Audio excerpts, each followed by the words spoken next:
I did a post on Instagram not too long ago on death doula work and my near death experience and how that kind of opened up the way for me to help other people cross over.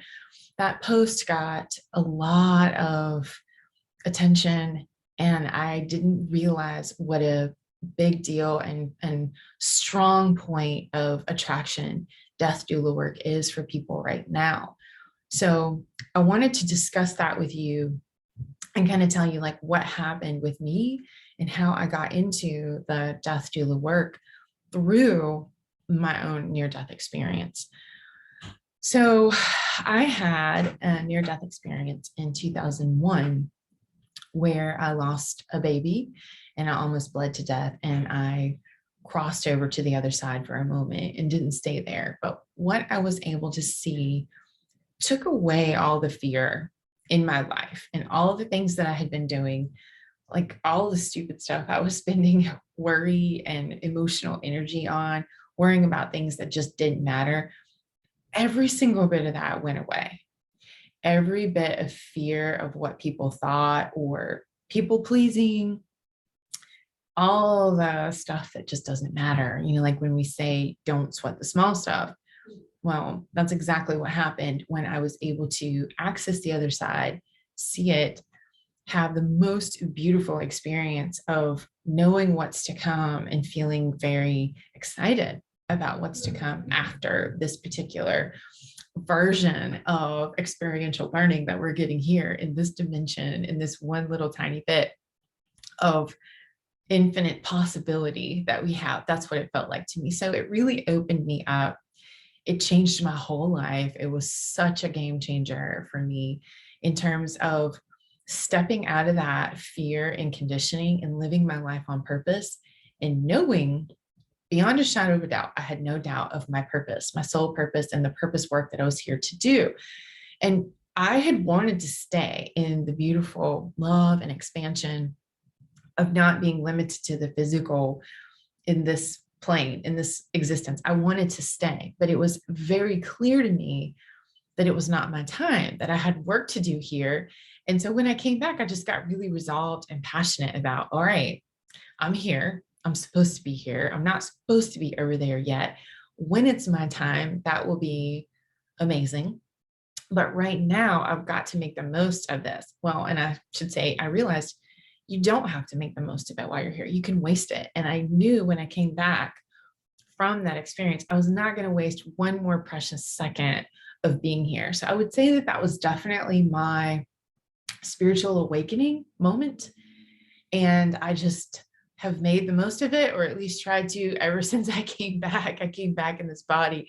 I did have that whole thing, like you hear a lot of people talk about, of being able to see the body and see how different you really look in human form than what you feel like when you're inside here, when your spirit's inside of this container.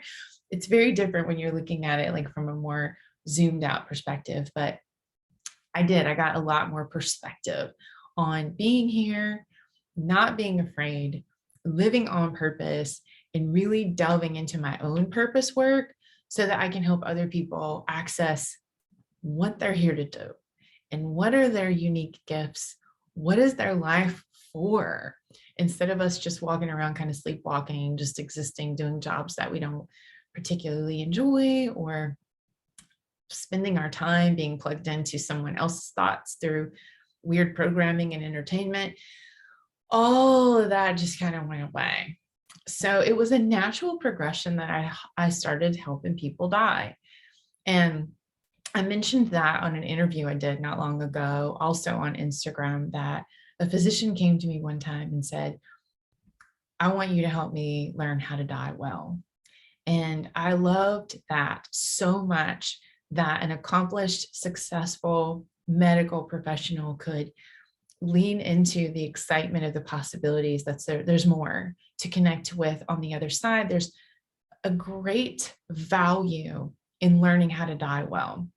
And if you ever really delve into shamanism, which is one of the things that I teach, one of my favorite medicine women, when she was asked about what shamanism is, she said, it's knowing how to live well in knowing how to die well, because you know that there is no end. You are going to transform and you're going to have different experiences, but there is no end. And so I bring that celebration of the next chapter into the death doula work that I do. And it has been an evolution for me. My training really has come from all of the clients that I've been with as they've crossed over, and taking that and incorporating that in with the shamanic training that I've had in many different lineages and indigenous cultures that I've studied with. So I welcome your questions about what exactly death doula work means. But if you think about it, we all know that doulas traditionally support birth. Birth and death are both sacred portals that can be approached in celebration, reverence, and ceremony. And that's what I do. I have never felt more at home doing any kind of work than I feel when I help someone cross over. When I do that kind of work, I feel like that soul seat, heart opening feeling of, oh, this is what I'm meant to do. And I can honestly say I enjoy it. I enjoy death doula work because I'm able to make that connection, be that bridge for the family and the loved ones with this person that they're not losing. They're just, the relationship is changing. The relationship is evolving. And that's a beautiful thing to be able to carry that forward and make those connections and help the ones that are still here on the side, help them celebrate that this is actually an advancement. This is a progression for the person who is making this journey that we're all going to make at some point. And since we're all going to have to go through this process, why not embrace it? Why not make it beautiful instead of push against it and have blockages around the acceptance of what is? I had a client of mine, she said to me about her father's passing. She said it was a dream come true that she got to midwife that transition in her home and that she got to be a part of it. And my heart just lights up when I hear people say that, because we're getting it. We're getting it as a culture. We're not being so disconnected from the death process anymore. And I think that's going to make our lives better. I think the better we learn how to die, the better we learn how to live. And we're not going to be existing just in fear of the inevitable of what's to come. We can really start opening up to this whole process and this experience. So if you're interested in death doula work, reach out to me. This is the first year that I will be training it as a part of my ministry, my ordination process. So it's a new thing for me to be sharing it with others. I've done it myself for a long time. I've been an ordained minister since 2008. And it's time.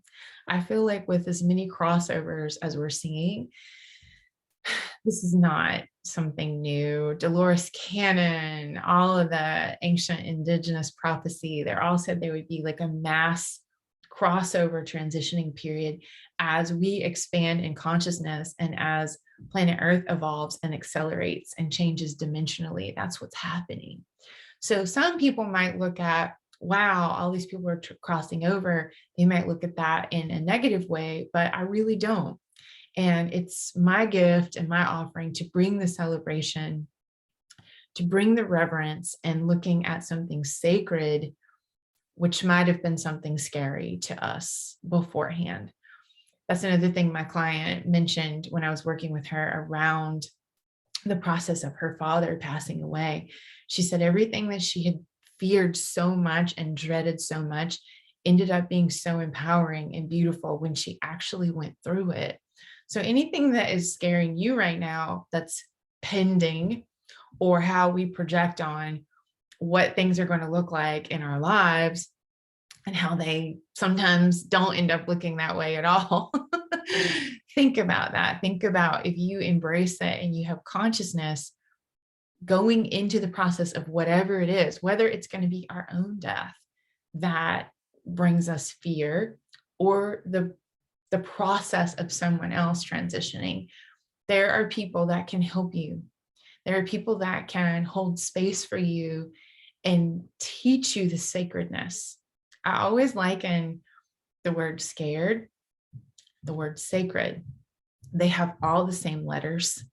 I even had a spiritual podcast for a while that I called From Scared to Sacred, because all you have to do is switch the letters around. And to me, that's what shamanism really brings into my life. That's the gift of shamanism, is bringing things into the sacred and the reverent that might have been scary before.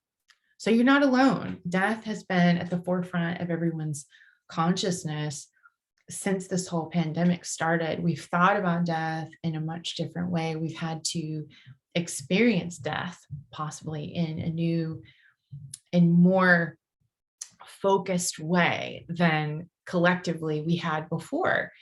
And I just want you to know that there are people that serve and help around how to die well. It's nothing new to Indigenous people. Indigenous cultures have always been very embracing of the death process and focused on helping you have a good journey to the other side, because that's very, very important from an energetic health perspective, because you go on. This is not the end of anything. So there's a ministry waiting to support you, and it's mine. If you want more information, reach out to me. I think I'm also going to do a podcast episode on this on the Next Level Healer, and lots of writing to come about this, but you can visit my Instagram page if you want more information about my near-death experience. It was the game changer of my life. And isn't that the thing that happens sometimes? The thing that we think is going to be the worst. I had a miscarriage. I lost a child. I assumed at that point that would be the worst thing that could happen to me. And it did. And it ended up being my game-changing aha moment, spiritual transformation. So what has happened in your life that you can transmute, that you can transform into your game-changing spiritual wake-up call moment? That's what I help people unpack in my coaching sessions. So I send you a lot of love, and I look forward to sharing more with you about my own near-death experience. I'm writing a lot about that these days. And if you've had one, or if you've had connection with the other side, or if you have that yearning to help people in their own crossover process or leading up to it feel transformative and empowered about how they're going to go through it, let me know. But in the meantime, I wish you so much healing and blessings.